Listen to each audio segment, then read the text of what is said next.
Hello. Hello. Ah, yes, I have started the session.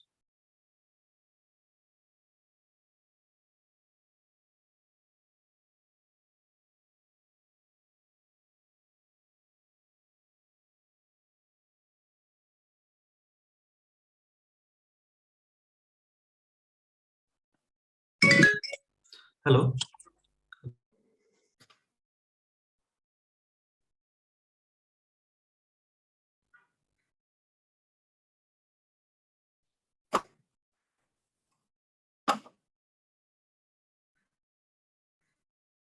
नमस्ते,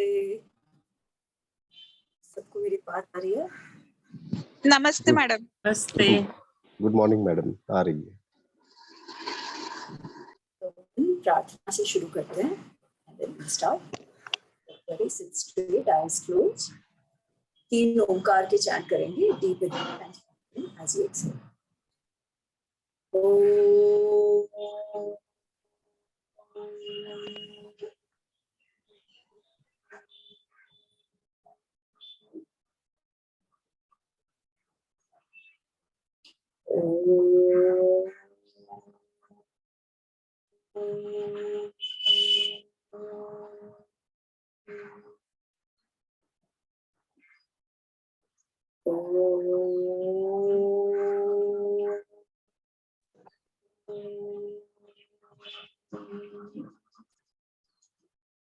ओम सहना भवतु सहनौ भुनक्तु सह वीर्यं करवावहै तेजस्विनावधीतमस्तु मा विद्विषावहै।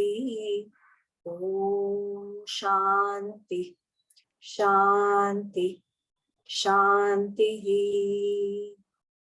नारायणं नमस्कृत्य नर चैव नरोत्तमं देवी सरस्वतीं व्यासं ततो उदीरयेत्।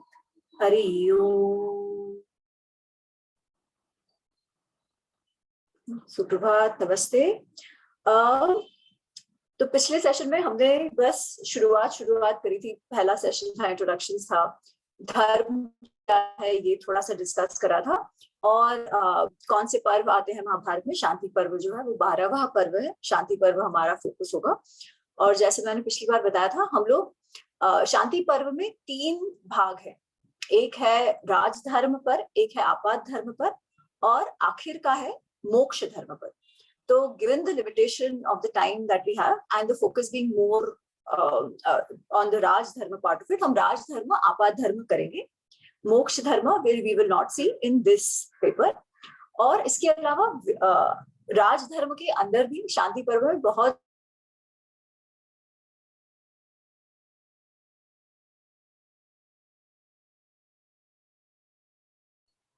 I think we lost you, ma'am. Yes. पांच है वर्ण आश्रम।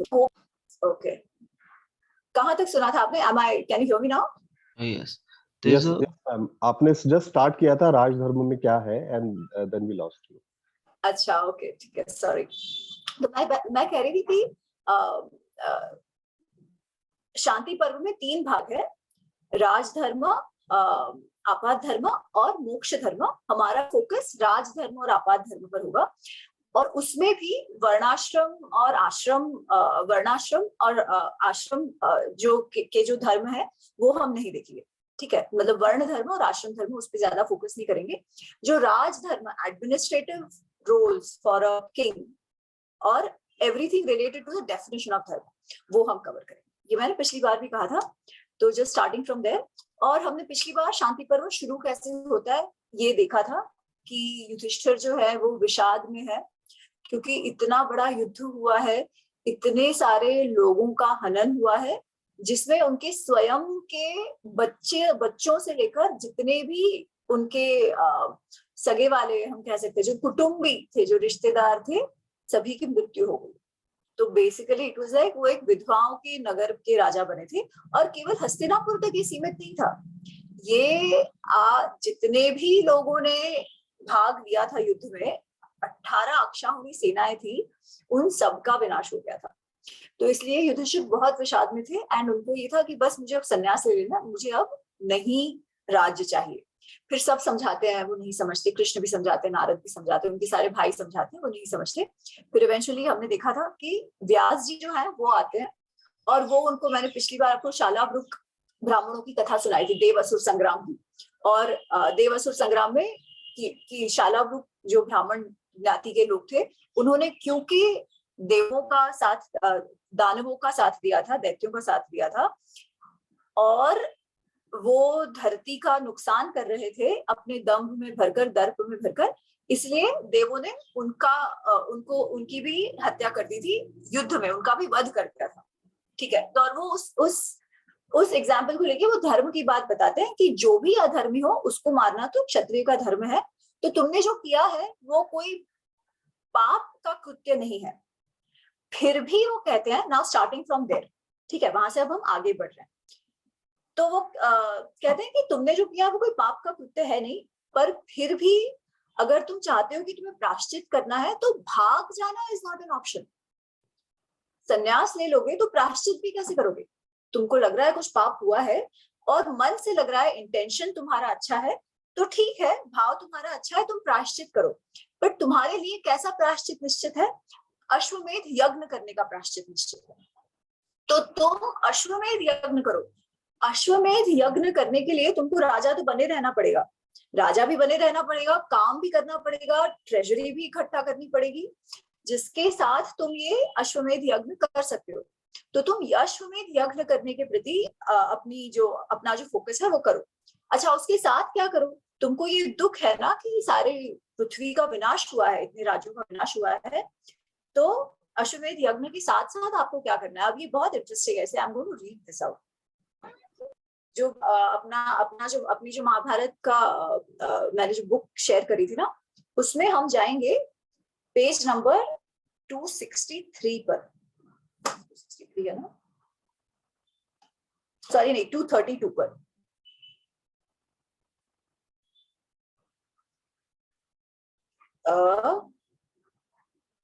हाँ, तो वो पहले 232 और ये कहाँ पे है? 233 पर श्लोक नंबर 43। ठीक है, वहां से हम पढ़ना शुरू करेंगे। तो वो कहते हैं कि अश्वमेध यज्ञ करो और जो बाकी राज्य है उनको आप सांत्वना दो। तो उसमें क्या कहते हैं? तेषाम पुराणी राष्ट्राणि गत्वा राजन सुहृदव्रत भ्रातुं पुत्रांश्च पौत्रांश्च स्वे स्वे राज्ये अभिषेचय। कि तुमको लग रहा है ना कि बुरा हुआ है, तो ठीक है, तुम जाओ, जो बहुत हृदय पूर्वक, बहुत सिंपैथी से, बहुत एम्पैथी से, अच्छे भाव से आप उन राष्ट्रों में जाओ। और वहां क्या हुआ है, वहां के जो राजा थे, जो क्षत्रिय, जो सेना में जो सेनापति वगैरह थे, उन सबका तो हनन हो गया है। तो अब तो वहां पर भी कोई राजा महाराजा भी है नहीं स्थित, वहां पर अराजकता फैल जाएगी अगर कोई वहां पर राजा महाराजा है नहीं। तो आप क्या करो, आप वहां जाओ और वहां के जो भी सक्सेसर्स हो, उनके कोई भाई हो या पुत्र हो या पौत्र हो, जो भी रेलेवेंट मनुष्य हो वहां पर, उसका आप अभिषेक करो। वो ये नहीं कह रहे आप सारा हड़प लो। ये बहुत बड़ा फर्क है। भारतीय सनातन धर्म में ऐसा नहीं था कि युद्ध नहीं होता था।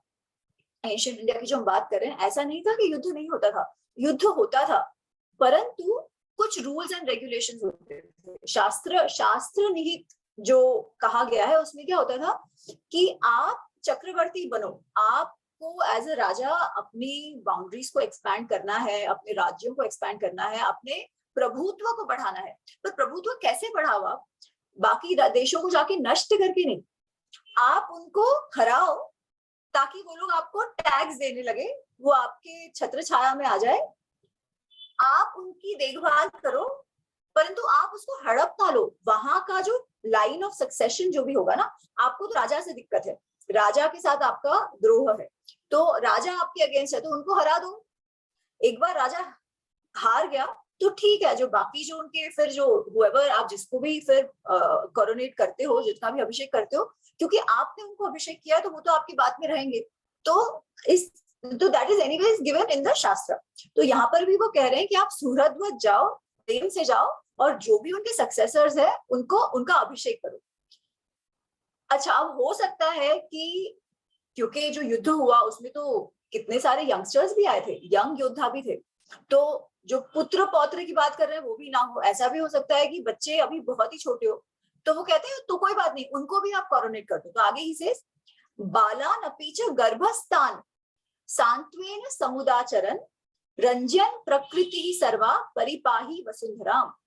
अगर वो बच्चे भी है ना, अगर बच्चे है या गर्भस्थ है, उनकी जो रानियां है वो अगर गर्भस्थ है, प्रेग्नेंट है, तो वो जो प्रेग्नेंट बच्चा है ना उसको भी आप अभिषेक कर दो, ताकि सबको ये ना लगे कि आप हड़प रहे हो। दे नो कि उनका जो राज्य है वो उन्हीं के पास है, कोई उनसे ले नहीं रहा है।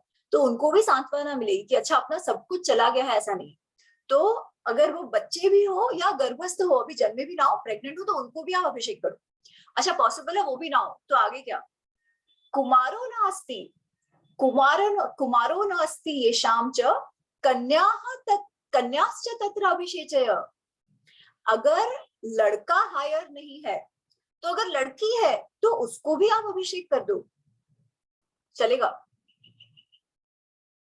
लड़का कोई नहीं बचा, कोई बात नहीं, स्त्री तो है, कन्या तो है, कन्या should get the right to that throne, not you. तो कन्या है तो कन्या को भी आप अभिषेक कर दो। कामाशयो ही स्त्री वर्ग शोकम एवं प्रहासिसी। क्या होगा, जो स्त्री वर्ग है जिन्होंने अपना सब कुछ, अपने पति पुत्र सब खो दिया है, उनको सांत्वना मिलेगी कि एज आई सेड कि दे नो कि अच्छा उनका कुछ तो है, ये राज्य चला गया है, उनको ठोकरे खाने का समय आने वाला है, ऐसा नहीं, द राज्य इज स्टिल विद देम। तो तुम जाओ वहां पे, जो वहां के जो सही मनुष्य आपको लगता है, स्त्री हो, पुरुष हो, बाल हो, वृद्ध हो, कोई भी हो, उसका आप अभिषेक करो, ठीक है। तो ये जो एडवाइस है ये देते हैं, ये सलाह जो है वो वेद व्यास जी देते हैं युधिष्ठिर को। और अब फाइनली जाके युधिष्ठिर को ये बात समझ में आ रही कि ठीक है प्रायश्चित करना है। अगर शास्त्रों में भी अगर प्रायश्चित ऐसा युद्ध जो हुआ हो उसमें प्रायश्चित अगर अश्वमेध यज्ञ है, तो ठीक है मुझे वो करना होगा, उसके लिए मुझे राज्य भी ग्रहण करना होगा। तो फिर that happens over the next few अध्याय, वी सी दैट उनका अभिषेक होता है, वो नगर में प्रवेश करते हैं। अभी तक तो उन्होंने नगर में प्रवेश ही नहीं किया, तो वो नगर में प्रवेश करते हैं, सबके रोल्स डिस्ट्रीब्यूट करते हैं। भीम जो है वो युवराज बनते हैं, मतलब सेकंड इन लाइन बनते हैं। जो अर्जुन है वो defence, he is in charge, he is सेनापति, वो उसके इंचार्ज बनते हैं, वगैरह वगैरह, सबके रोल्स डिस्ट्रीब्यूट हो जाते हैं। और जो राज्य का काम है वो धीरे धीरे धीरे धीरे लाइन पे आने लगता है, क्योंकि अभी तक तो कोई था ही नहीं, देयर वाज नोबडी टू, जो दंड धारक राजा जिसकी बात करते हैं, एडमिनिस्ट्रेशन की बात करते हैं, वो तो पूरा तहस नहस हो चुका था। इतना 18 दिन का युद्ध, उसके बाद ये, उसके पहले की तैयारी और उस सब के कारण। तो एनीवेज, तो ये सारा होता है। और तब तक ना जो कृष्ण है वो वहीं पर है, वो भी द्वारका गए नहीं है, बिकॉज उनको सेटल करना है ना, वो थोड़े सेटल तो हो जाए, तो वो द्वारका नहीं गए। तो फिर एक दिन क्या होता है, after things have sort of settle down, Krishna ध्यान मग्न होते हैं और युधिष्ठिर उनके पास आते हैं कि आप किसका ध्यान कर रहे हो। तो कृष्ण कहते हैं कि मैं भीष्म पितामह का ध्यान कर रहा हूँ, जो इतने दिनों से बाण शैया पर है। और वो कहते हैं कि इनकी मृत्यु अब होगी ही, he is on his death bed, है ना, वो तो मालूम ही है, इट इज जस्ट अबाउट कब की बात है। और उनके जाने से क्या होगा, जैसे रात के आकाश में अगर ये चंद्रमा चला जाए तो कैसा अंधेरा छा जाएगा, वैसा जो कुरु कुटुंब है उसका जो चमकता चंद्रमा है वो चला जाएगा। और वो उनकी फिर थोड़ी स्तुति करते हैं कि अरे वो तो बहुत ही, उनको सारे धर्मों का ज्ञान है, वो वशिष्ठ ऋषि से वेद पढ़े हैं। जामदक भी जो परशुराम है उनसे उन्होंने शस्त्र सीखे हैं, धनुर्धरों में वो सबसे श्रेष्ठ है, वगैरह वगैरह। उनको सारी विद्याओं का ज्ञान है, हर एक किस्म के धर्म का ज्ञान है, वगैरह वगैरह। तो ये सब वो कहते हैं, और वो कहते हैं उनके पास सब था। He had every luxury at his disposal. He had the most beautiful women at his disposal. फिर भी उन्होंने जो व्रत दिया था ब्रह्मचर्य का, वो ब्रह्मचर्य के व्रत का उन्होंने जिंदगी भर, जीवन भर पालन किया। ऐसा कोई और मनुष्य में नहीं देखता हूँ जिसका विल पावर इतना स्ट्रांग है।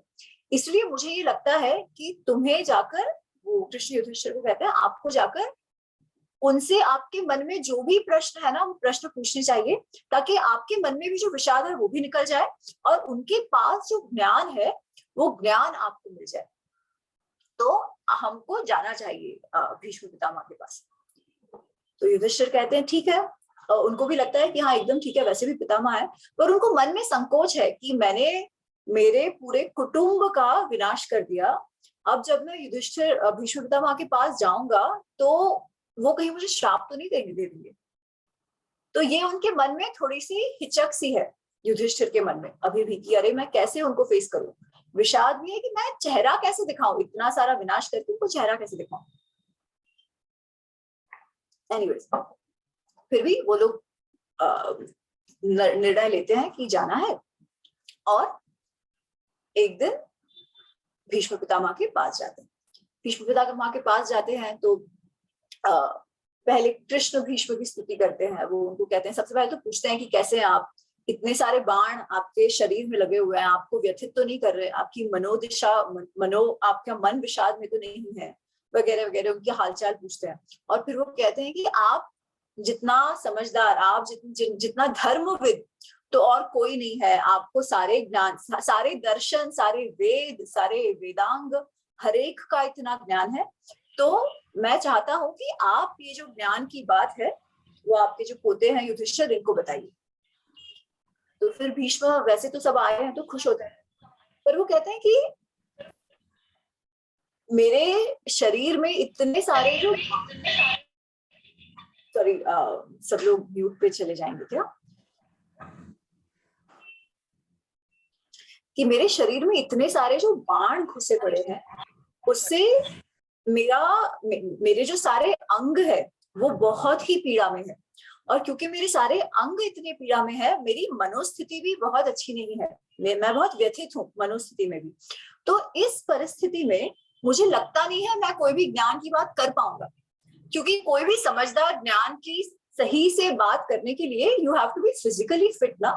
आप अगर फिजिकली फिट रहोगे, मेंटली फिट रहोगे, तभी तो आप सोच पाओगे ढंग से। पर ऐसी परिस्थिति में जहां आपको इतनी पीड़ा हो रही है, आपका जो मन है वो आपकी पीड़ा में ही पड़ा हुआ है, आपके शरीर में ही है, वो सोचे कैसे। अच्छा, नाउ ये तो बहुत छोटी बात है, इससे रिलेटेड हम जब योग अनुष्ठान करते हैं ना, तो योग का जो उद्देश्य है वो है योग चित्तवृत्ति निरोध। सारा जो मेंटल डिस्टर्बेंसेस है, मेंटल कंटिन्यूस हमारे दिमाग में चल रहा है, उसको शांत करना है, ठीक है। पर वो शांत करने के लिए हमने अष्टांग योग बताया गया है, यम नियम, उसके बाद आसन, प्राणायाम, और फिर वो ध्यान की तरफ जाते हैं, ठीक है। तो आसन प्राणायाम का प्रयोजन क्या है ये करने में, इतना ज्यादा फोकस प्राणायाम तो चलो ठीक है, फिर भी श्वासों से है।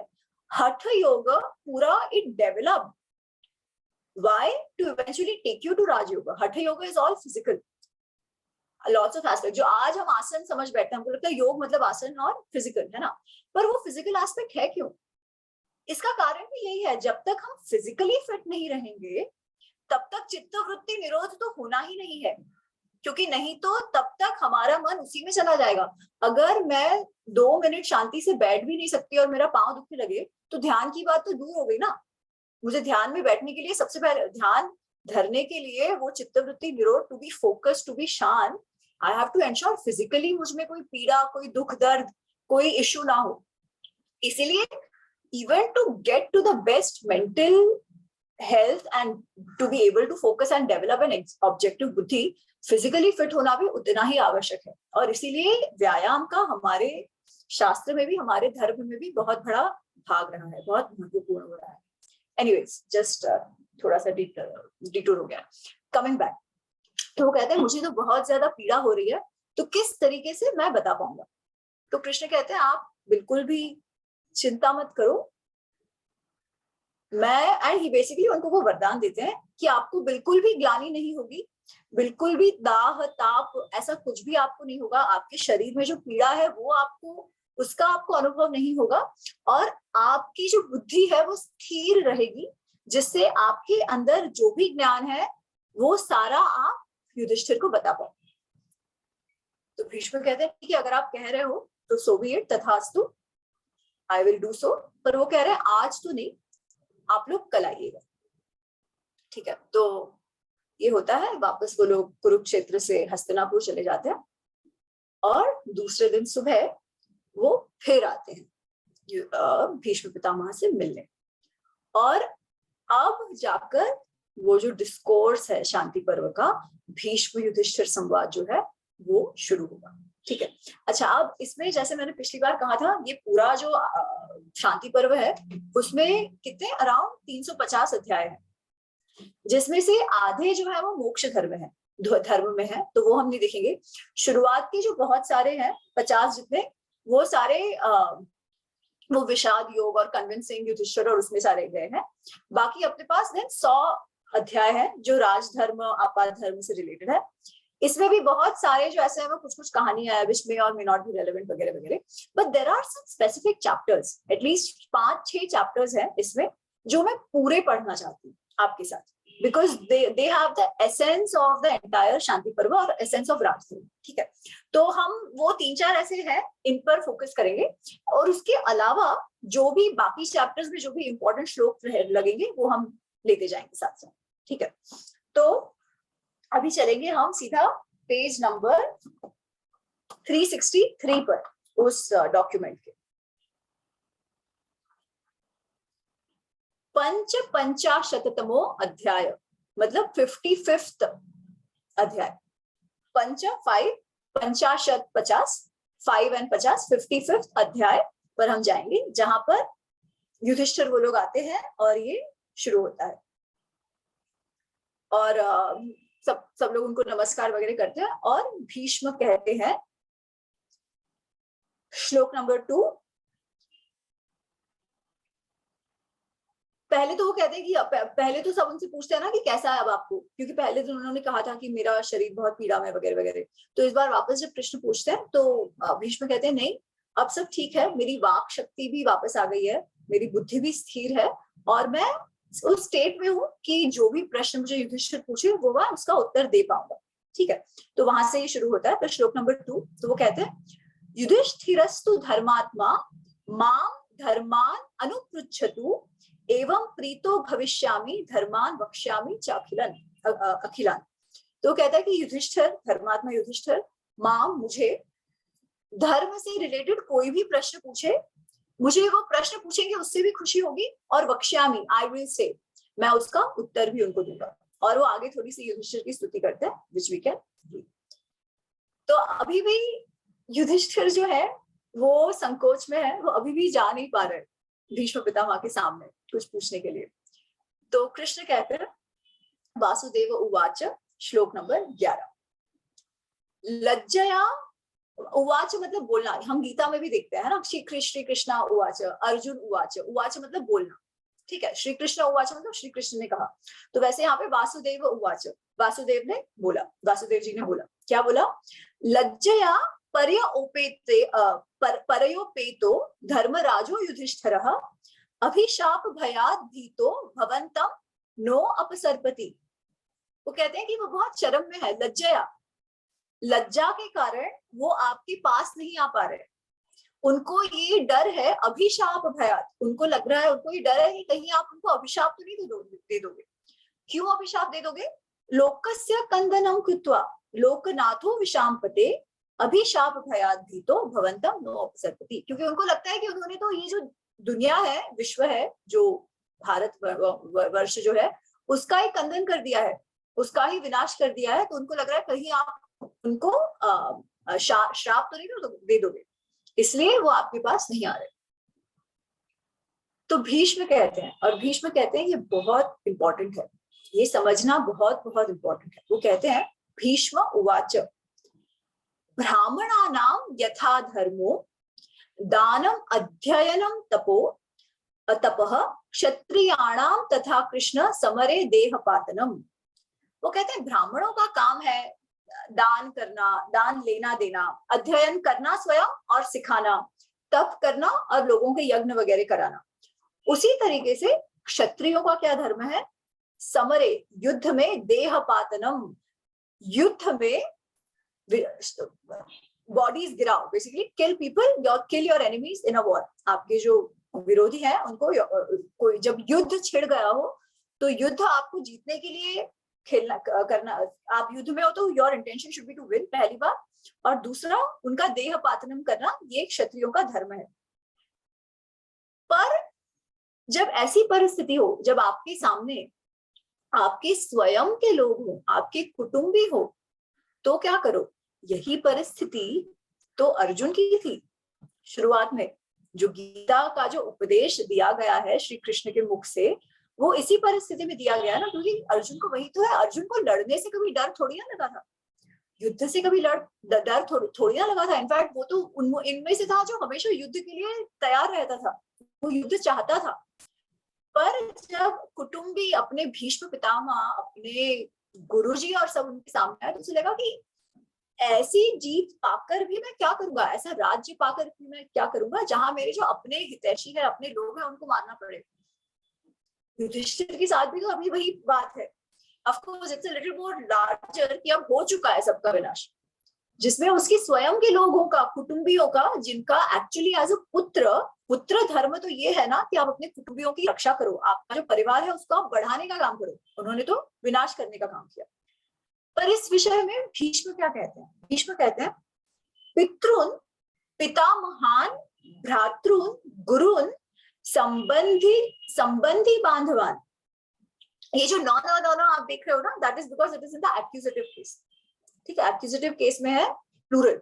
सो पितृ मतलब आपके जो एंसेस्टर्स हैं, आपके पितामह, दादा वगैरह है, भाई भांडू है, गुरु संबंधी जो भी कोई है, मिथ्या प्रवृत्तान यह संख्ये निहन्याद धर्म एव स। मिथ्या प्रवृत्तान, अगर आपके कोई भी कुटुंबी हो, गुरु भी क्यों ना हो, अगर वो अधर्म के मार्ग पर चले गए, मिथ्या मार्ग पर चले गए, जिससे समाज का नुकसान हो रहा है, जिससे समाज में गलत प्रेसिडेंसेस सेट हो रहे हैं, तो धर्म क्या है? ऐसे लोगों का संख्य मतलब युद्ध में निहन्याद, इनका हनन करना, इनको हराना, युद्ध में यही धर्म है, भले ही वो कोई भी हो। कुटुंब डज नॉट कम बिफोर धर्म, धर्म हैज टू रेन सुप्रीम। समय त्यागिनो लुब्धान गुरुन अपि च केशव निहंति समये पापान क्षत्रियो यह स धर्मविद। वो कहते हैं कि समय त्यागी, जो समय को नहीं समझ पाते, जो अपने लिमिट्स को नहीं समझ पाते, लोभ के कारण अधर्म क्यों नहीं करने पर तुल जाते हैं, फिर वो गुरु ही क्यों ना हो, क्योंकि वो केशव को कह रहे हैं, हे केशव, वो गुरु ही क्यों ना हो, उनका एक क्षत्रिय का धर्म है, वही सच्चा क्षत्रिय है जो युद्ध में उनका हनन करता है, निहंती, वही क्षत्रिय है, वही धर्मविद क्षत्रिय है। यह लोभान न समीक्षेत धर्म सेतु सनातनम निहंति यस्त समरे क्षत्रियो वै स धर्मविद। जिन्होंने अपने लोभ के कारण या कोई भी कारण सर धर्म सेतु को नहीं देखा, धर्म के अगेंस्ट काम किया हो। धर्म के अगेंस्ट मतलब क्या? अगर हमने पिछली बार देखा, व्हाट इज धर्म? Sustainability of the society. तो ऐसी प्रवृत्ति अगर उन्होंने की है अपने कोई भी शॉर्ट टर्म गेन के कारण या शॉर्ट टर्म साइड के कारण, जिससे लॉन्गर टर्म सस्टेनेबिलिटी इंपैक्ट हो रही है, तो उस केस में एक सच्चा धर्म को जानने वाला क्षत्रिय ऐसे लोगों को अवश्य दंड देगा। और जब युद्ध में दंड की बात आती है तो मृत्यु की बात आती है। तो anyway, so he goes on to explain some of this. तो जब इस तरीके से भीष्म ने कहा, तो युधिष्ठिर को थोड़ी सांत्वना मिली, और उसके पश्चात वो गए भीष्म जी के पास। और फिर क्या हुआ? तो एवं उक्तस्तु भीष्मेण धर्म पुत्रो युधिष्ठिरः विनीतवत् उपागम्य तस्थौ सदर्शने अग्रतः। तो वो गए, उन्होंने उनके पैर पकड़े और फिर उनकी आंखों के सामने जाके खड़े रहे, फिर उनको नमन वगैरह करा। और भीष्म है वो भी खुशी खुशी उन्होंने उनके मस्तक को सूंघा, ठीक है, और उनको आशीर्वाद दिया और बोला कि मां पृच्छ दात विश्रब्धम मां भैस्त्वम कुरुसत्तमम। वो कहते हैं कुरु में श्रेष्ठ, मां पृच्छ, मुझे तुम जो भी चाहते हो वो तुम मुझसे पूछो, विश्रब्धम, बहुत कॉन्फिडेंटली, डरे बिना, मां भैस्त्वम, तुम डरो मत, बिल्कुल डरो मत, बिना डरे एकदम कॉन्फिडेंटली विश्रद्धम, तुम्हें जो भी पूछना है वो तुम आज मुझसे पूछ लो, ठीक है। सो यहाँ पे जो पंचाशत 55th अध्याय है उसका एंड होता है, और अगला है जहाँ पे राजधर्म की शुरुआत होती है, which we will start। पर मैं शुरू करूं उसके पहले मैं पिछले 30 मिनट से बोले जा रही हूँ, तो किसी को कोई विचार है, कोई थॉट्स है, कोई सजेशंस है तो आप प्लीज बताइए। जो हमने अभी तक किया उसके विषय में कोई प्रश्न हो तो भी।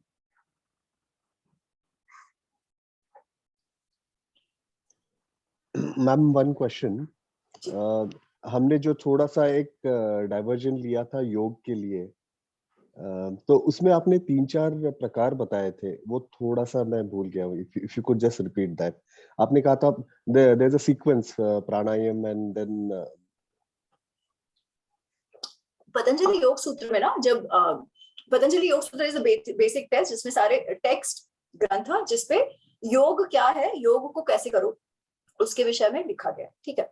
तो उसमें उद्देश्य है योग चित्त वृत्ति निरोध, कि योग क्या है, चित्त मन की वृत्तियां का निषेध, उनको एकदम शांत कर देना, वो योग है, ठीक है।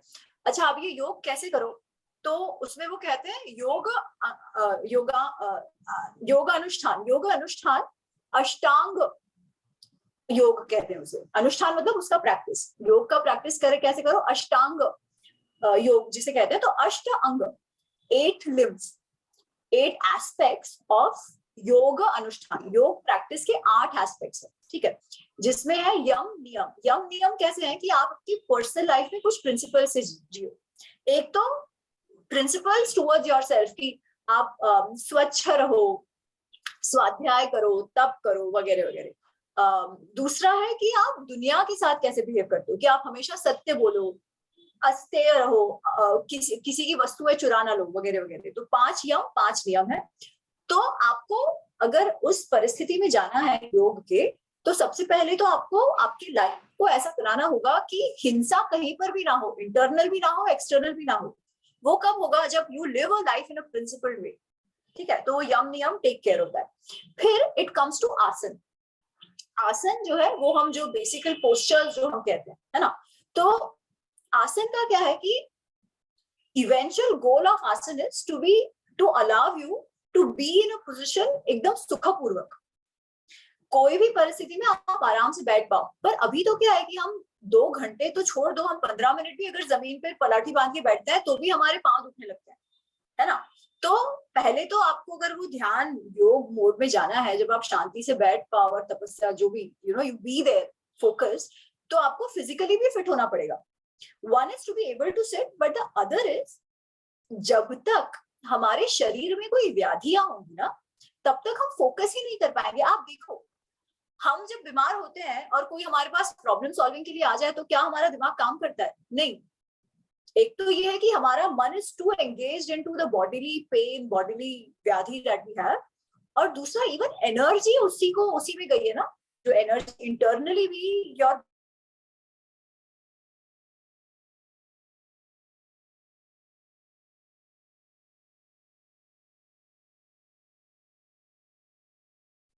energy, you have to get into a state where you become physically fit.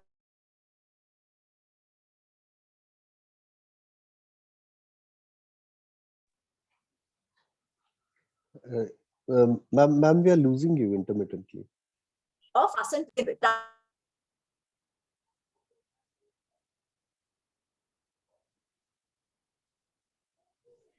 Can you hear me?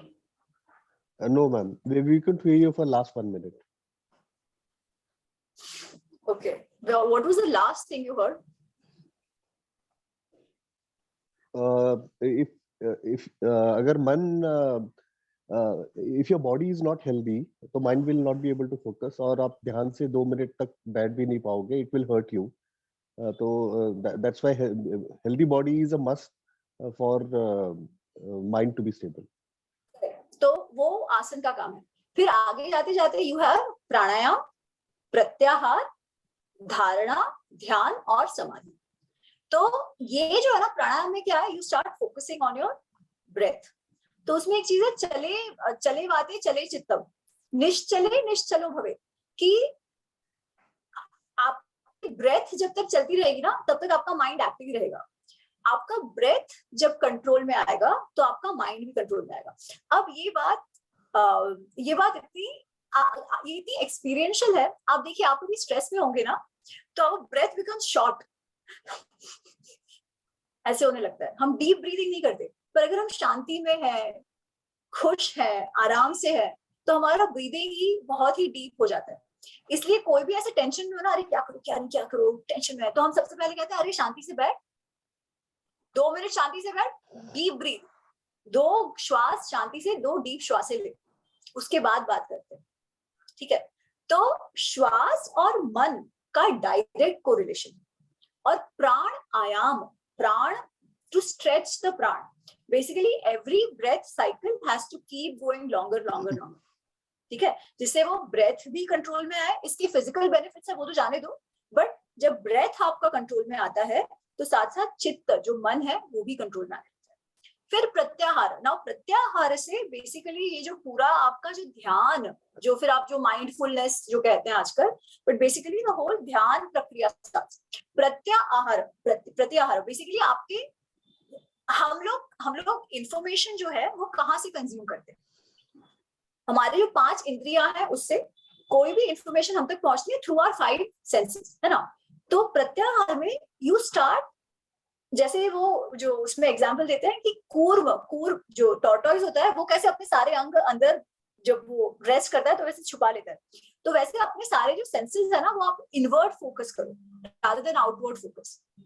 So you focus it internally and start holding some, जैसे प्रत्याहार में बहुत तरीके से कर सकते हैं। You try to not take inputs from the senses, but आप किसी भी एक वस्तु में आपका जो मन है वो पिरो दो। That could be your breath, that could be a chant, it could be anything.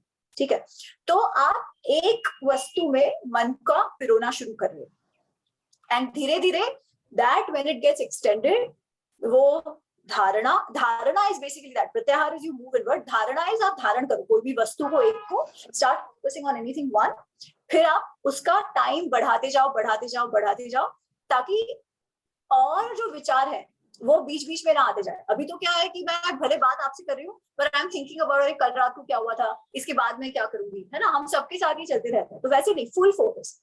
तो उसका टाइम जब बढ़ते जाता है तो आप ध्यान पे आ जाते हो and eventually you reach a stage which is the समाधि स्टेज, जिसे कैवल्य कहते हैं, विच इज बेसिकली आप पूर्ण तरीके से मेंटली शांत हो जाते हो, कोई भी वृत्तियां आपको परेशान नहीं करती।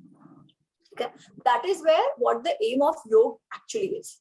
और ये 8 limbs है to get there. अब ये sequential नहीं है, ऐसा नहीं है कि पहले यम करो, नियम करो, आसन करो, ऐसा नहीं है, ये साथ साथ चलते। नियम जो है वो आपकी लाइफ में वैसे ही होने चाहिए। आसन प्राणायाम should be a part of your life, and then the whole meditation part. तो ये प्रत्याहार से आगे चल के वो पूरा meditation की ओर हो जाता है। Thank you ma'am, sorry for the diversion, thank you so much. I'm very passionate about yoga. It's fascinating. I find it very, very fascinating. Yes, thank you, ma'am. और कुछ इससे रिलेटेड या इवन अदरवाइज और भी कुछ बोलना हो, कहना, पूछना हो तो? श्रीनिवास जी, I hope I explained yoga properly. आपको कुछ ऐड करना हो तो प्लीज करिए if I've missed something.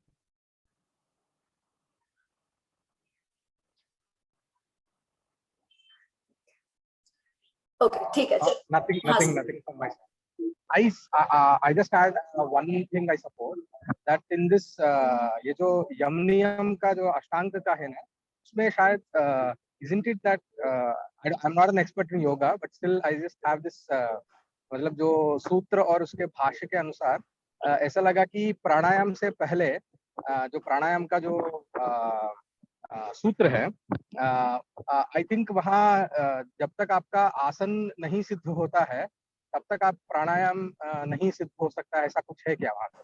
अथा मतलब वो सूत्र में अभी नहीं मतलब याद कर सकता, मगर शायद वहाँ पे ऐसा था कि जब आसन सिद्धि के बाद जो है वो प्राणायाम हो सकता है, ऐसा कुछ है क्या? हाँ, बट आसन सिद्धि मतलब कैसा आसन सिद्धि? It is not the whole ढिंजांग पोस्टर हम करते हैं, ऐसे नहीं।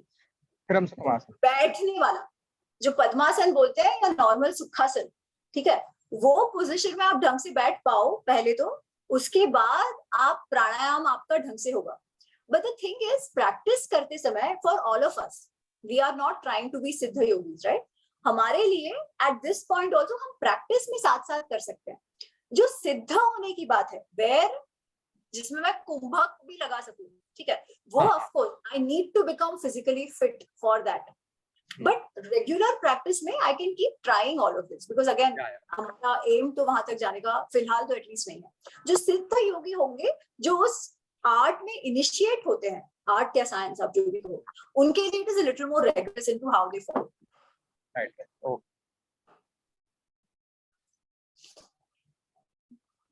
ओके, ठीक है, तो मूविंग अहेड. अब हम जो 56 षट पंचाशत, षट इज 6, पंचाशत 50, उस चैप्टर में जाते हैं. ये चैप्टर भी this is one of the important chapters. अभी एक्चुअली जो 3-4 चैप्टर्स है ना, वो सारे बहुत इंपॉर्टेंट है and we'll read most of that. अच्छा, पहली बात, मैं ये जो पढ़ रही हूँ, I hope you are able to follow that. आपके पास अगर पुस्तक है तो आप साथ साथ उसको नोट करते जाइए. द रीजन इज, मुझे लगता है जब हम महाभारत, रामायण, अर्थशास्त्र जो भी पढ़ते हैं ना, तो एक बार श्लोक पढ़ा हो ना, तो एटलीस्ट हमें ये पता तो हो कि है कहाँ, पहली बार. दूसरी बार, with even basic understanding of any bharatiya bhasha, हम संस्कृत बहुत सुलभता से पिकअप कर सकते हैं. व्याकरण शास्त्री बन जाएंगे ऐसा नहीं है, पर at least we can start making sense of things only by practice. पढ़ते रहना चाहिए, उससे हमको थोड़ा थोड़ा वो समझ में आने लगता है.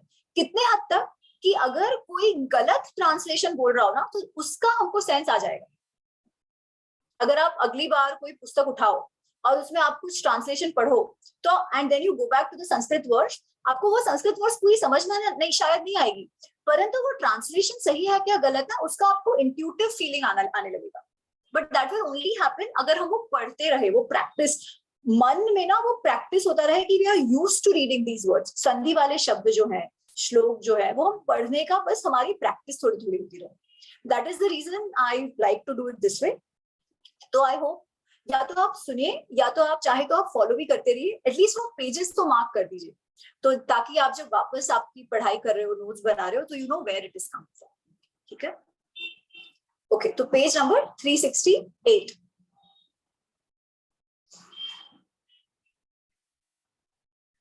फिर युधिष्ठिर उवाच, युधिष्ठिर उनसे पूछते हैं, क्या पूछते हैं? राज्ञां वै परमो धर्म इति धर्मविदो विदुः महान्तम एतद् भारम च मन्ये तत् ब्रूहि पार्थिव. वो कहते हैं कि ये जो धर्मविद, जो धर्म को जानते हैं, वो कहते हैं कि राजाओं के लिए जो धर्म है वो एकदम परम धर्म है. महान्तम एतद् भारम, जिसके ऊपर भी ये भार है, जिसको भी राजा बनाया गया है, they come with a lot of responsibility, because सबसे बड़ा धर्म जो है वो राजाओं का धर्म बताया गया है. इसीलिए आप मुझे राज धर्म के विषय में भारम जब मन्ये तद ब्रूहि, ब्रूहि मतलब बताइए, यू टेल मी. पार्थिव वो कह रहे हैं भीष्म को, ठीक है, कि आप मुझे बताइए. क्या बताइए? राज्ञां वै परमो धर्म, राजाओं का जो धर्म है उसके बारे में बताइए, बिकॉज वो महानतम भार है. And he goes on to explain कि राजधर्म का क्या इंपॉर्टेंस है वगैरह वगैरह, व्हिच वी कैन स्किप. फिर श्लोक नंबर 10 से भीष्म का संवाद शुरू होता है. तो बेसिकली जो युधिष्ठिर है, उन्होंने कहा है कि आप मुझे राजधर्म के बारे में थोड़ा सा समझ दीजिए. भीष्म उवाच, now how does he start? नमो धर्माय महते नमः कृष्ण, नमो धर्माय महते नमः कृष्णाय वेधसे, ब्राह्मणेभ्य नमस्कृत्य धर्मान वक्ष्यामि शाश्वतान.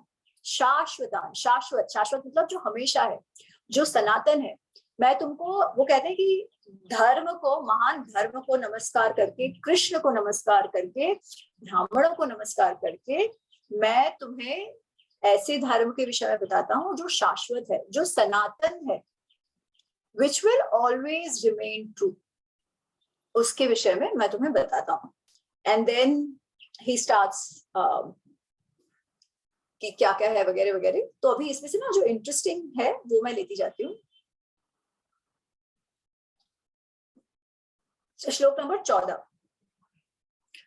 उत्थानेन सदा पुत्र प्रयेथा युधिष्ठिर नहि उत्थानम ऋते दैवम राज्ञाम अर्थम प्रसादयेत। उत्थान, उत्थान का अर्थ है एंटरप्राइज, हार्डवर्क, ठीक है। उत्थान, तो वो कहते हैं उत्थानेन सदा पुत्र प्रयेथा युधिष्ठिर। युधिष्ठिर तुम हमेशा नियत किसमें प्रयत्न करते रहो? उत्थान, always work hard, always put your efforts, always stay enterprising. क्योंकि उत्थान के अलावा दैवम, दैवम इज डेस्टिनी, ठीक है। उत्थान is enterprise, Deivam is destiny.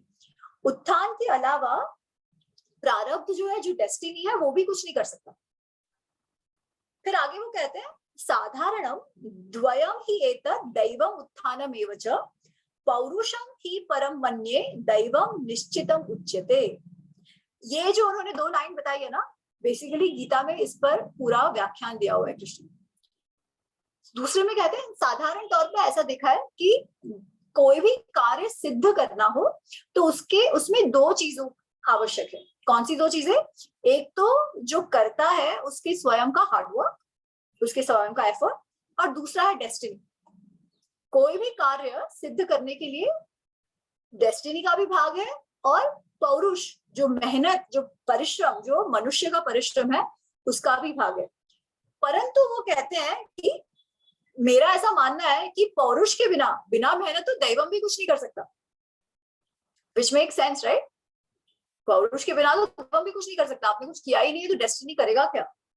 और इसी के संदर्भ में मैं वो गीता पे के विषय में आपको बताना चाहती हूँ। You might know it but I just find it very very fascinating.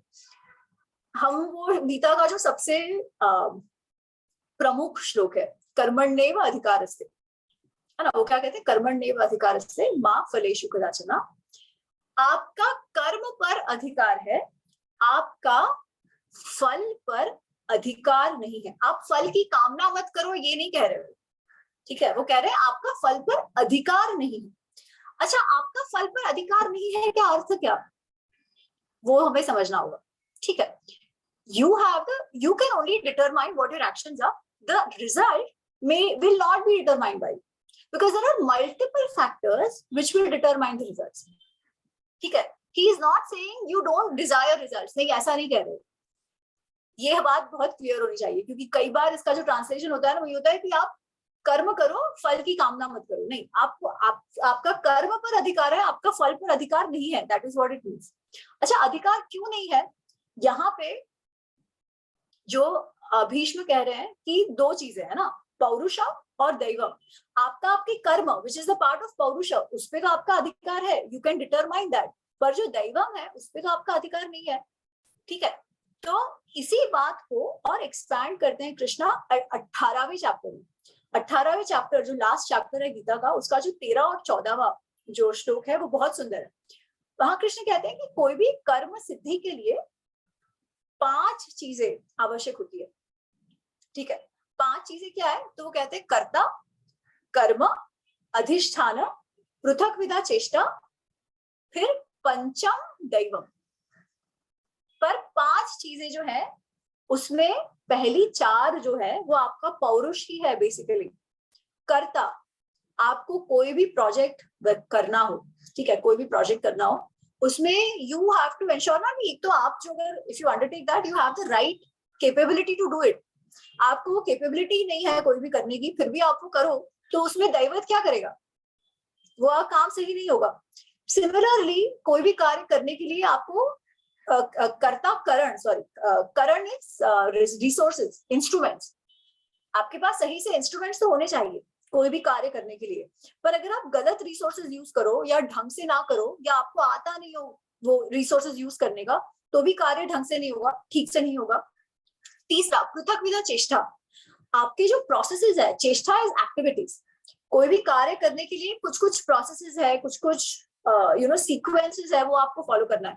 आप वो नहीं करोगे तो कार्य ठीक से नहीं होगा। वापस अधिष्ठान, adhishthana is under what environment you are doing it. आपको अगर ब्रिज बनाना है कहीं पर, तो आप अगर वो अर्थक्वेक प्रोन जगह पर करोगे तो उसके टूटने का चांसेस बढ़ जाएगा। अगर वो आप वैसे करोगे तो आपको उसको चेंज करना पड़ेगा। तो वो किस परिस्थिति में, किस सबस्ट्रेटम पर आप काम कर रहे हो, वो आवश्यक है। ये सब चीजें जब ढंग की हो जाए, ठीक से हो जाए, क्योंकि ये आपके हाथ में है। पांचवा है दैवत, जो आपके हाथ में नहीं है। But this one factor is so important कि इसके कारण आपकी फल सिद्धि डिसाइड हो। ठीक है, इसके कारण आप जो कर्म फल है वो आपके अधिकार में नहीं है। परंतु अगर पहले 5 फैक्टर या जैसे यहाँ पर भीष्म कह रहे हैं, पौरुष, मेहनत, उत्थान वो ही नहीं है तो दैवत कुछ कर ही नहीं सकता है, even if it wants to. तो इसलिए वो कह रहे हैं कि तुम दैवत और पौरुष दोनों, कोई भी साधारण तौर पे दैवत और पुरुष दोनों इंपॉर्टेंट है, परंतु पौरुष के बिना तो दैवत कुछ कर ही नहीं सकता। हम केवल अपने पौरुष, अपने परिश्रम, अपने मेहनत पर फोकस कर सकते हैं। और राजा के लिए I would like to just add one more point with whatever you are saying. That आपने जो कहा कि सिर्फ करने के ऊपर हमारा अधिकार है, फल के ऊपर नहीं, कर्म के ऊपर हमारे अधिकार है। I would like to just add in one point from Taittiriya उपनिषद, जहाँ पे प्रजाति स्वाध्याय प्रवचनेचा जहाँ पर है, वहाँ के उस भाष्य में भगवत्पाद लिखते हैं कि मतलब संतान का उत्पन्न करना ये हमारा एक ड्यूटी है। अगर यदि वहां पर आशंका है कि हमको नहीं हो रहा है संतान, तो हमको क्या करना है? तो उन्होंने कहा कि फल को छोड़ दो, मतलब फल के ऊपर ज्यादा फोकस मत करो, मगर आपका जो प्रयत्न है वो तो करने रहो, क्योंकि संतान के विषय में जो है वो दैवाधीन, दैव का ज्यादा वहां पर ये होता है, मगर आपका जो पुरुष प्रयत्न, पौरुष जो होता है उसके ऊपर ही आपका अधिकार है, तो उसी के ऊपर आप फोकस, ऐसा वहां पर भाष्य में लिखा है। तो that will add some. Beautiful, thank you. Actually, Taittiriya Upanishad is also another beautiful Upanishad. उसमें जो डिस्कोर्स है about how we should live our life, it's wonderful. इसमें श्रीनिवास जी ने बताया कि वो इवन प्रजा के लिए, इवन कंसीविंग के लिए, बच्चों के लिए आप मेहनत करिए, अगर नहीं होता है तो वो देव की बात है। इसी उपनिषद में एक शुरुआत में भी आता है कि जब गुरु कह रहे हैं बच्चों को कि आपको ऐसे करना चाहिए, आपको वैसे करना चाहिए, आपको इनका आदर करना चाहिए वगैरह वगैरह, तभी वो एक बात और कहते हैं। वो कहते हैं कि हम में भी, इवन हम भले ही आपके गुरु हो, हम में भी जो अच्छी चीजें हैं वो आप लो, हम में भी जो बुरी चीजें हैं वो आप मत लो। ठीक है, that is what the gurus are saying. वो ऐसे नहीं कहेंगे क्योंकि हम ऐसे हैं तो you have to just follow us properly, हमने जो करा है वैसे करो, हमारी बात पत्थर की लकीर नहीं। ही सेज हमारे में भी जो गुण है वो आप धारण करो, हमारे में भी जो अवगुण है वो आप धारण मत करो। तो eventually it all goes down to तुम्हारी बुद्धि भी यूज करो, what is right what is wrong. ठीक है, but this again goes back to हम जो पहले ये कर रहे थे ना, कि केवल कोई कुटुंबी है या गुरु है या संबंधी है, that is not enough for determining your action or inaction. There is more to it. Anyways, thank you Srinivas ji, very very apt example. और प्लीज ऐसे देते रहिए, और भी किसी को मालूम हो तो please keep bringing that in. अच्छा, ये उत्थान से रिलेटेड और एक बात है। तो एक तो है कि राजा को उत्थान करते रहना चाहिए क्योंकि उसी से उसका प्रोग्रेस होगा, परंतु एक राजा के लिए एक, this is true for every individual. ठीक है, राजा हो या ना हो, राजा हो या ना हो, मेहनत करना, पौरुष करना, मेहनत, परिश्रम, ये तो सबके लिए उतना ही लागू होता है, भले वो लीडर हो या फॉलोअर हो, है ना, हम सबके लिए भी उतना ही लागू होता है। परंतु राजा के लिए ये अत्यंत महत्वपूर्ण हो जाता है। उसका क्या कारण? ऑफ कोर्स बहुत सारे लोग, उसका स्कोप ऑफ इन्फ्लुएंस, उसके राजा अगर एंटरप्राइज करेगा तो उसका बेनिफिट केवल उस तक सीमित नहीं होगा, पूरे राज्य को मिलेगा। But there is another aspect to it, और वो अर्थशास्त्र में आता है। तो आई जस्ट रीड आउट, अर्थशास्त्र में एक चैप्टर है राज प्रणिधि, तो उसमें वो कहते हैं, राजानम उत्तिष्ठमानम अनुतिष्ठन्ति भृत्याः। भृत्याः मतलब राजा के लिए जो काम करते, जो राजा के सेवक है, जो राजा के एम्प्लॉइज है, जो ऑफिशियल्स है, मंत्री है, सब इसमें आ गए। राजानम उत्तिष्ठम, अगर राजा उठेगा, राजा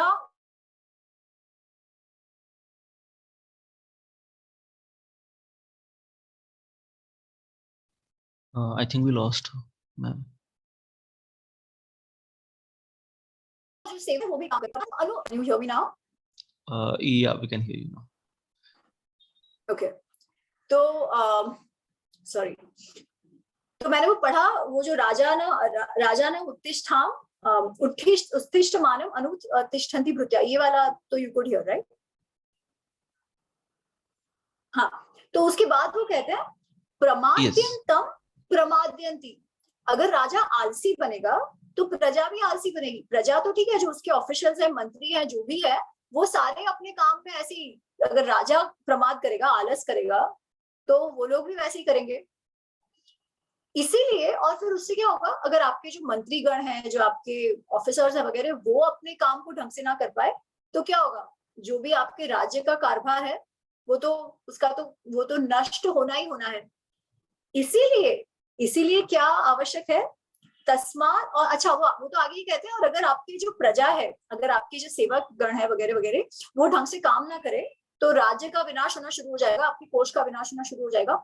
उसके कारण प्रजा क्या है, प्रजा तो बेचारी भुगतेगी, और जब प्रजा दुखी होगी, प्रजा भुगतेगी, तो ये भी चांस है कि वो दूसरे राजा के पास चली जाए, वो आपसे विद्रोह कर ले। ठीक है, इसीलिए तस्मत् उत्थानम आत्मनः कुर्वीतः, इसलिए एक राजा को सदैव ही आलस प्रमाद छोड़ के उत्थान, एंटरप्राइज में लगे रहना चाहिए, तो ही राज्य का भी कुशल हो। तो एनीवेज, ये मुझे काफी इंटरेस्टिंग लगा अर्थशास्त्र से। ओके, गोइंग बैक,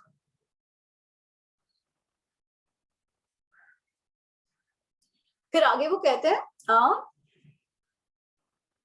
श्लोक नंबर 17, नहीं सत्यात्रुते किंचित राज्ञां वै सिद्धिकारकम सत्ये ही राजा निरतः प्रेत्य चेह च नंदति। सत्य, राजा जो है, राजा के सभी काम जो है वो सत्य पर आरूढ़ होने चाहिए। वो ही राजा के लिए सिद्धिकर है, और वो इस लोक और परलोक सब में उसको सुख देने वाला है। अच्छा, उसका कारण क्या है, ऋषीणाम अपि राजेंद्रम सत्यमेव परम धनम तथा राज्ञां परम सत्यान ना अन्य विश्वास कारणम। एक राजा जो है ना, उस पे उसकी प्रजा को विश्वास हो, ये अत्यंत आवश्यक है। क्यों? क्योंकि राजा न्याय करता है। ठीक है, सो फॉर द प्रजा टू बिलीव कि जो न्याय हुआ है वो सही है, किसी बायस में नहीं हुआ, सत्य पर इस्टेब्लिश होकर न्याय हुआ है, ये प्रजा को विश्वास होना चाहिए। नहीं तो क्या होगा, कोई आपकी बात ही नहीं मानेगा, कोई आपको समझेगा ही नहीं, भाव ही नहीं देगा, बिकॉज दे नो कि यार ये तो, इस पे तो, राजा पे तो विश्वास करने जैसा है ही नहीं। जब आप अपने राजा पे विश्वास खो दोगे, तो आप आराम से ट्रेटर्स बन के किसी और के साथ आप मिल जाओगे, है ना। तो प्रजा का विश्वास हासिल करना अत्यंत आवश्यक है राजा के लिए। और वो कैसे हो सकता है, जब अपने पूरे व्यवहार में, मन में, वाचा में, जो उसकी स्पीच में वो सत्य पर आरूढ़ हो। पर उसका अर्थ ये क्या वो डिप्लोमेसी नहीं होनी चाहिए? नहीं, वो सब तो होना ही चाहिए, वो सब तो होना ही चाहिए, परंतु एज फार एज पॉसिबल लोगों को ये पता होना चाहिए कि अगर राजा ने कहा है इस चीज का दंड होगा तो दंड होगा, अगर राजा ने कहा है कि ये चीज ऐसे होगी तो होगी, अगर राजा ने कोई प्रोजेक्ट राजा चला रहे हो और उसमें कहा है कि उनको, आपको आपके जो भी पैसे हैं वो मिल जाएंगे, वो मिल ही जाएंगे, ये जो विश्वास है ना राजा पर, वो होना चाहिए कि I can blindly trust my raja, मैं राजा का भक्त हूँ। ये होना चाहिए कि वो हमारे लिए जो करेंगे वो सही करेंगे। वो कब हो सकता है? जब वो राजा हर व्यवहार में सत्य प्रकट करे। Satya is not just speaking the truth, satya is being true on all that you have committed. ठीक है, सत्य इज नॉट कि अच्छा सच बोलते रहो, नहीं, कई बार आपको असत्य बोल के भी सत्य पर आरूढ़ रहना पड़ता है। और एक related to this very beautiful katha in Mahabharat only, और ये हम जैसे आगे पढ़ेंगे ना तो आप देखेंगे कि काफी चीजें रिपीट होते जा रही है, वो सेम कॉन्सेप्ट्स आएंगे, बट दैट अपार्ट ये एक बहुत ही सुंदर कथा है, तो I think I will take that here. Karna Parva में ये कथा आती है। क्या होता है कि 17वां दिन है युद्ध का, और बहुत सारे लोग, दुशासन, शकुनी, ये सारे तब तक इन सब का वध हो गया। केवल कर्ण, शल्य, युधिष्ठिर कह रही, दुर्योधन, अश्वत्थामा, ऐसे कुछ लोग कौरव साइड पे जीवित हैं। और 17वें दिन पे, क्योंकि अभी तक तो Karna has not been able to prove himself at all, लेकिन वो इतनी बढ़ाई मार रहा था कि मैं तो 2 दिन में लोगों को खात्मा कर दूंगा वगैरह वगैरह। इवेंचुअली जब वॉर हुआ तब उसने 7 दिनों तक, क्योंकि वो आया ही 11वें दिन पे, जब भीष्म जी शैया पर आ गए, बाणों की शैया पर, उसके बाद वो आया। तो ही hadn't really done much till then. तो 17वें दिन पर he was very determined कि नहीं आज तो मैं मेरा सर्वश्रेष्ठ पराक्रम दिखाऊंगा।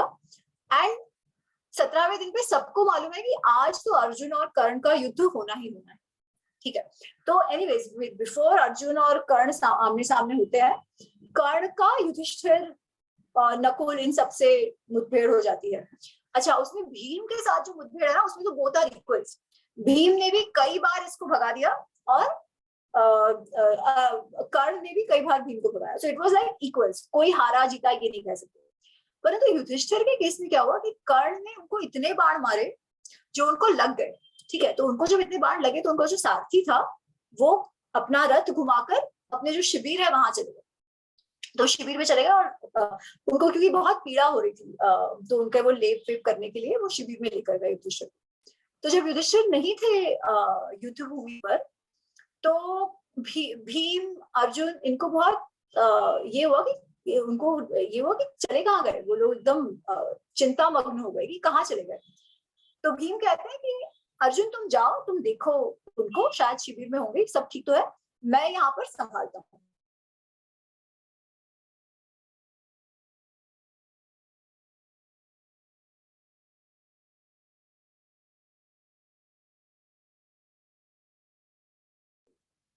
We lost you, ma'am.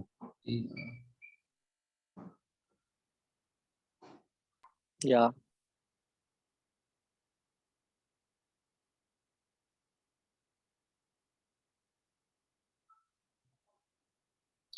I think there's a connectivity issue from ma'am's side.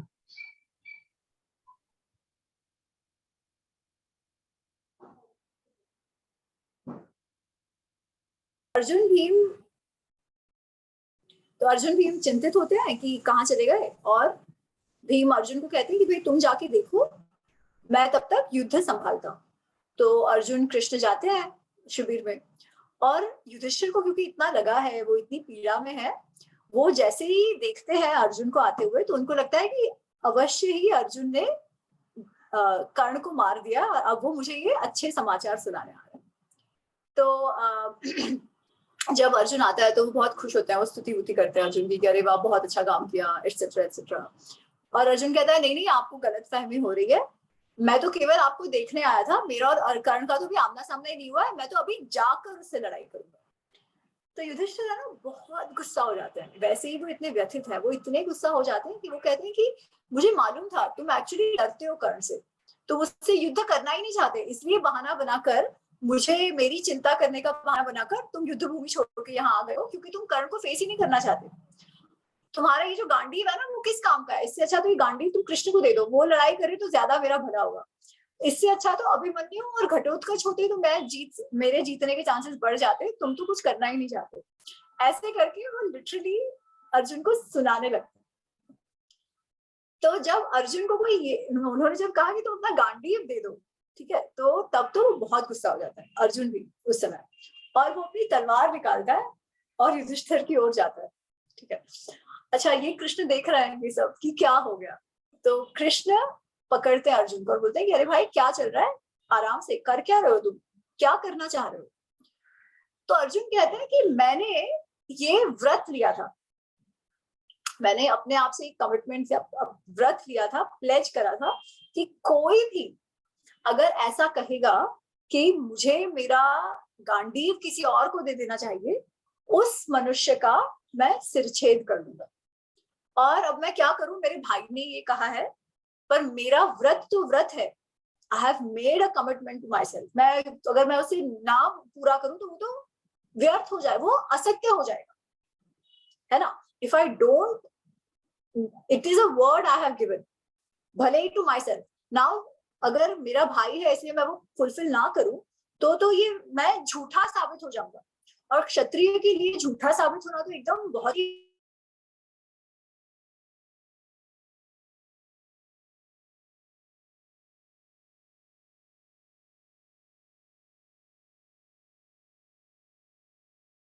उनका करना ही पड़ेगा। Can you hear me? We had lost you for some time, ma'am. Yeah. Sir एक सेकंड ना, क्षत्रियो को लेट मी झूठा साबित रिकनेक्ट, होना मैं हुआ था। दूसरा नेटवर्क लगाकर आती हूँ वापस। Okay, sure.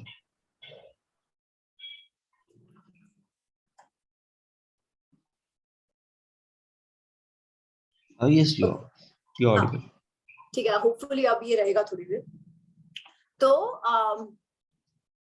हाँ, तो बेसिकली कहाँ तक सुना था आपने? क्षत्रियो का झूठा साबित होना। हाँ, तो कि मैं क्षत्रिय हूँ और मैं अपने शब्द पे तो वापस नहीं जा सकता। जो मैंने कहा है वो तो मुझे अब सत्य करना ही पड़ेगा, नहीं तो मैं असत्य साबित हो जाऊंगा। तो कृष्ण कहते हैं कि तुमको सत्य असत्य की समझ हो ऐसा मुझे लगता नहीं है। एक तो कभी तो तुमने पागलों जैसे, बच्चों जैसे, पागलों जैसे नहीं, वो कहते हैं बाले नहीं वो, मूर्ख्यात, ऐसे स्टूपिड, अपने स्टूपिडिटी में बच्चों की तरह कोई भी तुमने व्रत कर लिया, अपने मन में आया वैसे, और अब वो उस व्रत को सत्य करने के लिए तुम अपने भाई को तुम और अधर्म का काम करने जा रहे हो, क्योंकि तुमने मन में जो व्रत कर लिया ऐसे। फिर वो कहते हैं तुम जरा समझो कि सत्य असत्य है क्या।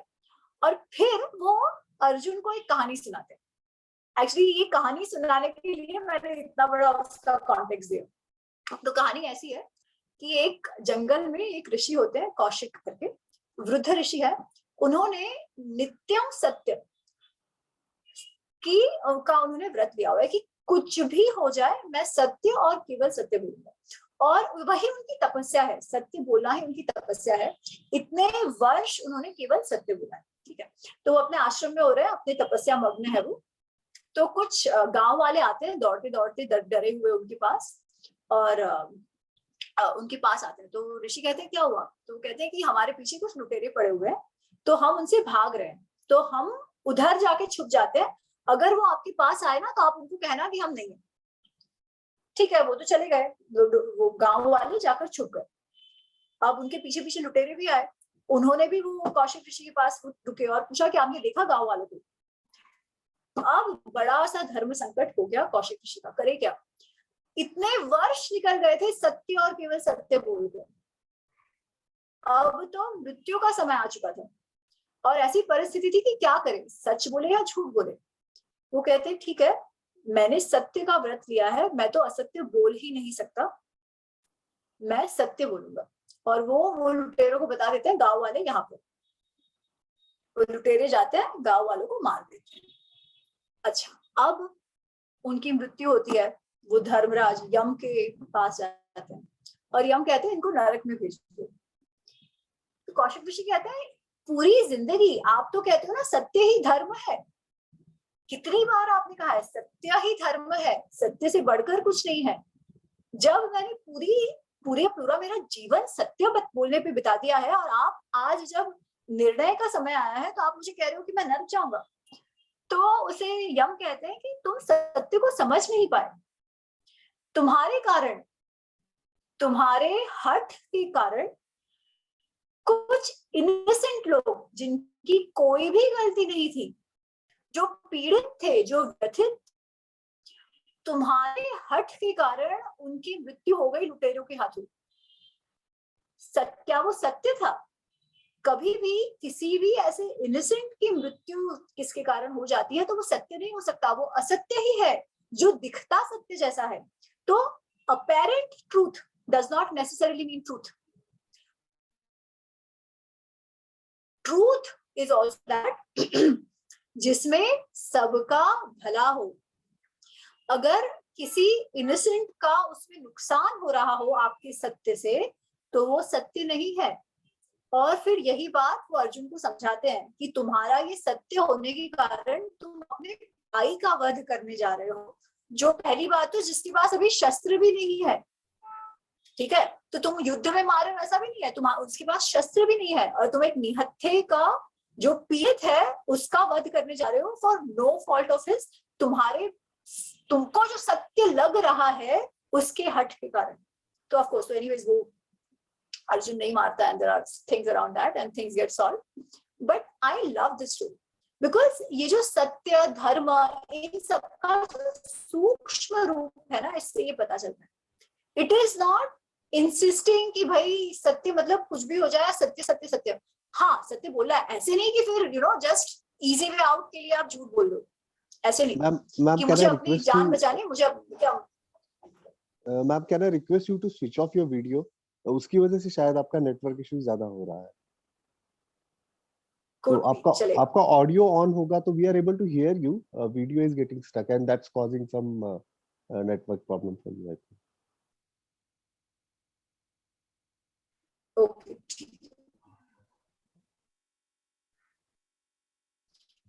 हाँ sorry, so I was saying कि तो कि धर्म सत्य इन सबको कैसे समझो ये आवश्यक है। अच्छा, और इसमें ऐसा नहीं है कन्वीनियंट फॉर मी, मुझे मेरे बॉस को फेस नहीं करना है, मैंने काम नहीं निपटाया तो मैं झूठ बोल दूं, नहीं नहीं, दैट इज नॉट अलाउड। ठीक है, सत्य तो धर्म है ही और सत्य पे आरूढ़ होना ही चाहिए, क्योंकि सत्य के कारण ही विश्वास आप पर लोग विश्वास कर पाएंगे, तो राजा के लिए तो ये अत्यंत आवश्यक है। परंतु सम सिचुएशंस जब किसी के प्राण, किसी इनोसेंट के प्राण की बात आ गई हो, दैट पर्सन, उन सिचुएशंस में, उन एक्सट्रीम सिचुएशंस में आप झूठ बोल सकते हो, बिकॉज उस परिस्थिति में वो झूठ जो है वो सत्य के रूप में है। It is not a way out, it is not a convenient way out, ये भी समझना आवश्यक। ठीक है, तो एनीवेज जस्ट गोइंग बैक कि सत्य पर कि राजा के लिए सत्य क्यों आवश्यक है, क्योंकि लोगों का विश्वास, लोगों का इस पर विश्वास हो कि राजा जो है वो जो भी न्याय करेंगे that is acceptable to me, क्योंकि मुझे पता है राजा जो है वो हमेशा और हमेशा सत्य और धर्म के बारे में ही सोच कर करेंगे। बट ये सत्य और धर्म का को होलिस्टिकली देखना है, not in just a very apparent वे।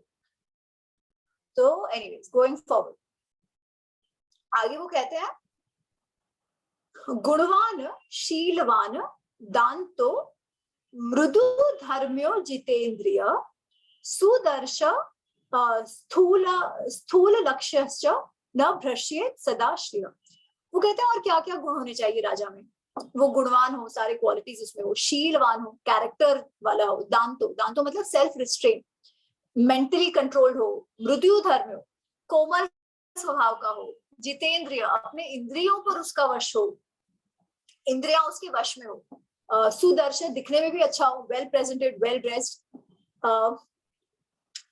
स्थूल लक्ष्य जो दान वान देने में मानता हो, कंजूस ना हो वगैरह वगैरह। तो ये सारे गुण जब राजा में हो तो श्रेय, तो लक्ष्मी जो है, जो प्रोस्पेरिटी है वो उसे छोड़कर नहीं जाती। उसके अलावा वो कहते हैं आर्जवम सर्व कार्येषु श्रेयथा कुरु नंदन पुनः पुनर्नय विचारेण त्रयी संवरेण च कि आर्जव मतलब being straight forward, being open, being candid, being very simple. सारे काम में आपको बहुत ही ट्रांसपेरेंट, बहुत स्ट्रेट फॉरवर्ड होना आवश्यक है। परंतु आप राजा हो, आपको नीति शास्त्र, एडमिनिस्ट्रेशन, पॉलिटी, डिप्लोमेसी ये भी समझना है।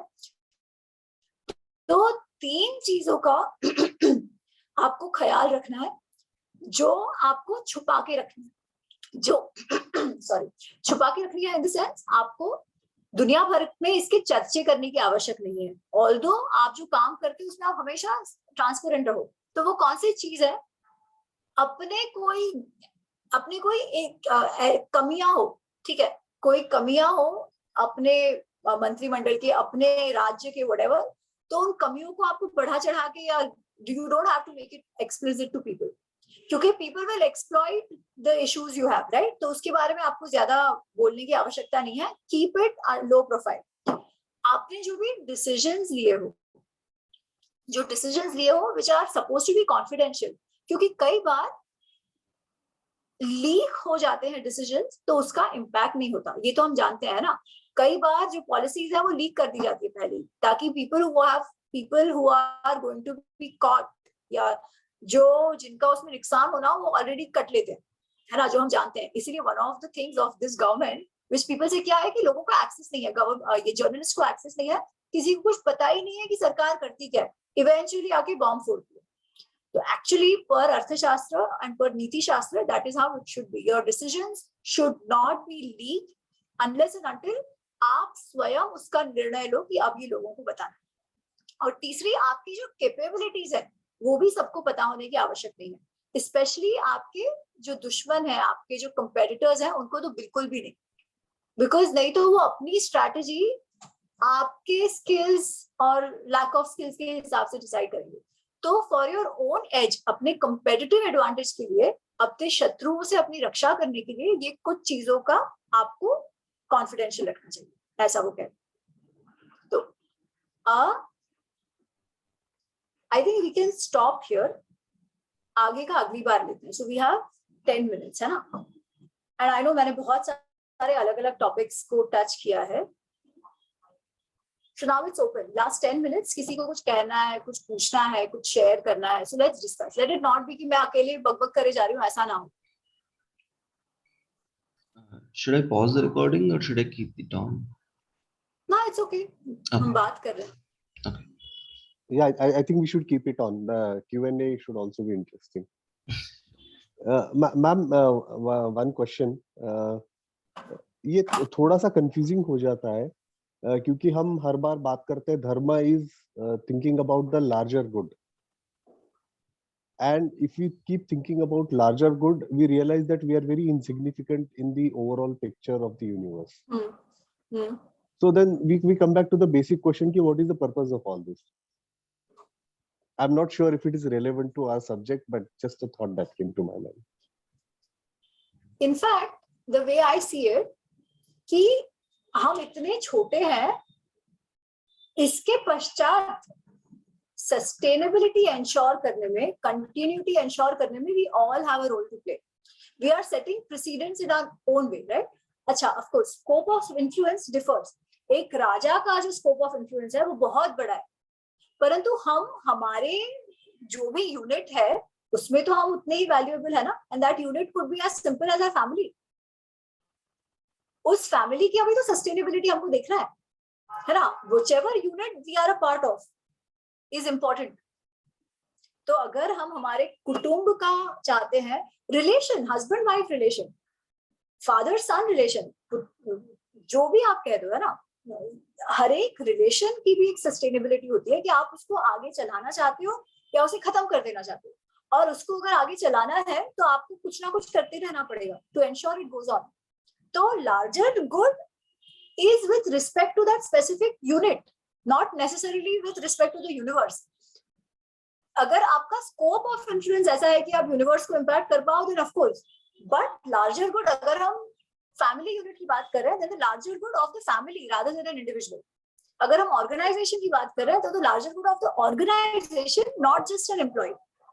Of course, ये दोनों interlinked है, ये दोनों ही interlinked। Maybe that is why, I mean, just a thought. That is why in the family system, हमारा जो इसमें है, we don't have the concept of divorce, keeping the larger good in mind, I suppose. मतलब जो है कि बहुत सारे लोग इसको थोड़ा स्टीरियोटाइप करते हैं कि ये एक सेटबैक हो सकता है, मगर may be it is in a larger for keeping in mind a larger good. Maybe we were not having many options in certain relationships. Yes, though I would also add there, श्रीवाजी, कि अगर हम अर्थशास्त्र देखें तो उसमें तो divorce की भी बात आती है, especially when that unit itself is taking you down versus taking you up, right? हाँ, मतलब ये यदि that is not the sustaining, it's not sustaining the Correct. purusharthas. If Correct. it is against going the purusharthas, then maybe yeah. Correct. तो हर चीज को वैसे ही देखना है। अगेन कोई भी चीज वही है ना कि हमको जड़ता नहीं आनी चाहिए, उसका ऑब्जेक्टिव क्या है वो देखना चाहिए। अगर वो यूनिट सफर कर रहा है तो आपको कुछ और करना पड़ेगा ना। एंड अर्थशास्त्र में तो डिवोर्स का रूल्स दिया हुआ है, ऐसा भी नहीं है कि नहीं है। इट इज नॉट ऐसा, आज के ऐसी परिस्थिति नहीं है कि चलो मुझे एक चीज अच्छी नहीं लगी और डिवोर्स दे दिया, नहीं। You always stay together. It is always that. Always strive to stay together. Always strive to ensure कि आपके बच्चों के लिए आप साथ रहे, हंसी सुख से खुशी से साथ रहे, आपके पुरुषार्थ। गृहस्थ धर्म, सारे आश्रमों में गृहस्थ धर्म को सबसे मेन आश्रम कहा गया है, क्योंकि जो रिसोर्स उत्पादन है वो गृहस्थ धर्म में ही होता है। उसके पहले तो ब्रह्मचर्य में तो बच्चे हैं, उसके बाद वानप्रस्थ में वो सब तो बूढ़े हो जाते हैं। तो ये जो वेल्थ क्रिएशन है वो कहाँ होता है? गृहस्थ आश्रम में होता है।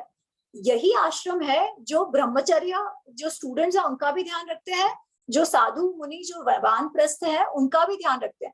इन सबके पालन पोषण में गृहस्थ धर्म का हाथ है।